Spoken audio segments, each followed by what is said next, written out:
ইতিমধ্যেই তারা বেগুন, খাটকলা এগুলো বাদ দিয়েছে এবং নতুন কিছু প্রতীক তারা অন্তর্ভুক্ত করেছে।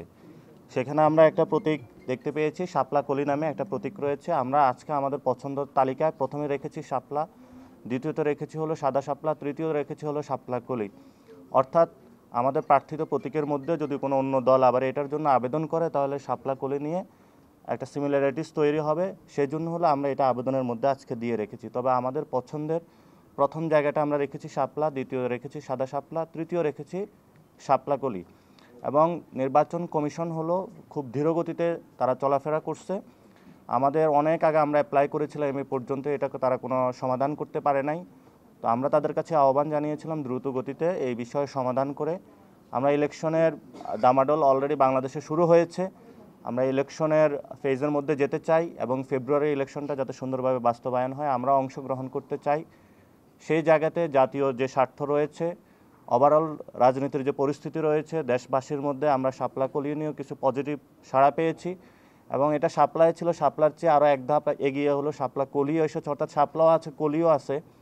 তো সেই জায়গাতে নির্বাচন কমিশন আমরা যতটুকু চিন্তা করেছি তারা এক ধাপ একটু বেড়ে চিন্তা করে সেখানে কলি, শাপলা এবং কলি অন্তর্ভুক্তি করেছে। তো আমরা এটা পজিটিভলি নিয়েছি এবং তাদেরকে আমরা আহ্বান জানিয়েছি যে দ্রুত গতিতে যাতে এনসিপির যে নিবন্ধন প্রক্রিয়া এটা সম্পূর্ণ করে আমরা যাতে আমাদের মাঠে প্রতীক নিয়ে যেতে পারি সেই বিষয়ে সুরাহা সমাধানের করার জন্য। এবং আগামীতে ইনশাল্লাহ ধানের শীষ এবং শাপলাকলির হাড্ডাহাড্ডি লড়াই হবে সেটা। এবং সেখানে আপনারা দেখেছেন যে ধানের শীষ এবং কলি দুইটার মধ্যে ইনশাল্লাহ হাড্ডাহাড্ডি লড়াই হবে।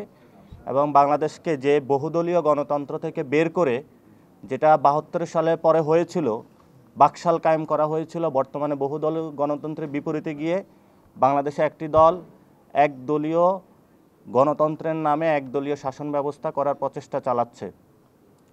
এবং সেই প্রচেষ্টার অংশ হিসাবে তারা ইতিমধ্যেই বিভিন্ন দলকে নিজেদের প্রতীক বিক্রি করার জন্য, নমিনেশন বাণিজ্য করার জন্যই তারা ইলেকশন কমিশন সংস্কারের নীতিমালা নিয়ে যে উদ্যোগটা নিয়েছে সে উদ্যোগের বিপরীতে গিয়ে সরকারের সাথে বিভিন্ন নেগোসিয়েশন, বোঝাপড়ার আন্ডারস্ট্যান্ডিংয়ের ভিত্তিতে যাচ্ছে।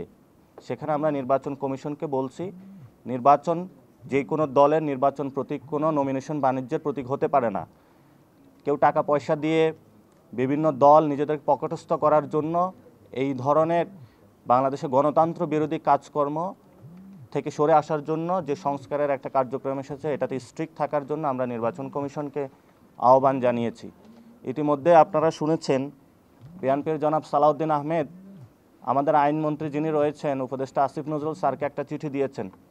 সেখানে ওনাদের গোপন প্রেমের কথা ওনারা বলেছেন যে আপনি আমাকে আশ্বস্ত করেছেন কিন্তু আপনার আশ্বস্ত পেয়ে আমি চুপ ছিলাম, কিন্তু পরবর্তীতে দেখলাম যে আপনারা হলো বিভিন্ন প্রতীকে সবাই ইলেকশন করতে পারবে এই বিষয়ে মর্মে আমাদের কাছে সংবাদ এসেছে। আপনাদের কাছে সবার এই চিঠি গিয়েছে, আপনারা দেখেছেন। তা আমরা আইন মন্ত্রণালয়ে যিনি রয়েছেন এবং বিভিন্ন রাজনৈতিক দলে যারা ব্যক্তিবর্গ রয়েছেন, আপনাকে রাষ্ট্র হলো নিজেদের গোপন প্রেমের কারখানা বানাবেন না।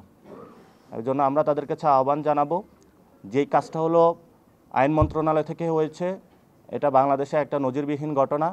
আমরা প্রধান উপদেষ্টাকে জানাবো যে আপনার উপদেষ্টা মণ্ডলী যারা রয়েছেন তারা যদি বিভিন্ন দলের সাথে এই ধরনের গোপন প্রেম করে থাকে তাহলে বাংলাদেশের গণতন্ত্রের যে যাত্রা সেটা ব্যাহত হবে। গণতন্ত্রের যাত্রার দিকে আমরা আপনাদেরকে আহ্বান জানাবো সুসংহত ওয়েতে সামনে যাওয়ার জন্য। এই বিষয়গুলো আজকে আমাদের মধ্যে আলোচনা হয়েছে।